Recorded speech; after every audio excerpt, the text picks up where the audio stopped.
લ્યારીની ગલી ગલીમાં એક નામ વર્ષો સુધી ગુંજતું રહ્યું અને એકદમ ભય સાથે, અને તે નામ હતું રહેમાન ડાકુ.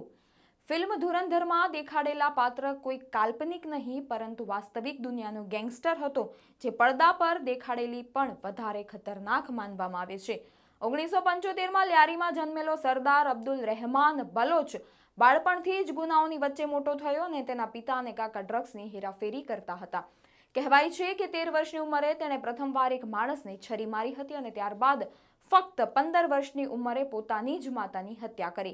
આ ઘટનાએ આખા લ્યારીને હચમચાવી દીધું અને એ જ દિવસથી લોકો તેને રહેમાન ડકેત તરીકે ઓળખવા લાગ્યા.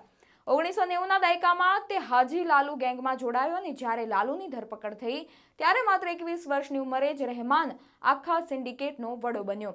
ખંડણી, અપહરણ, હથિયાર પુરવઠો, ડ્રગ ટ્રેડ અને લ્યારીનો દરેક ગુનો તેના નિયંત્રણમાં ચાલતો. 2001થી 2009 સુધી રહેમાન ડાકુ તેના સાથીઓ ઉજેર બલોચ અને બાબા લાડલા સાથે મળીને લ્યારી પર દહેશત ફેલાવતો રહ્યો. તેની ક્રૂરતા એટલી ભયાનક હતી કે કાપેલા માથાઓ સાથે ફૂટબોલ રમતો. 9 ઓગસ્ટ 2009ના રોજ કરાચી પોલીસ સાથેના એન્કાઉન્ટરમાં રહેમાન ડાકુ માર્યો ગયો. 34 વર્ષની નાની ઉંમરે તેનો અંત આવ્યો, પરંતુ તેની ક્રૂરતા અને અપરાધોની કહાની આજે પણ લ્યારીમાં ભયની એક છાપ છોડી જાય છે. તો આ હતો ફિલ્મ ધુરંધરમાં દેખાડાયેલા પાત્ર પાછળનો વાસ્તવિક રહેમાન ડાકુ.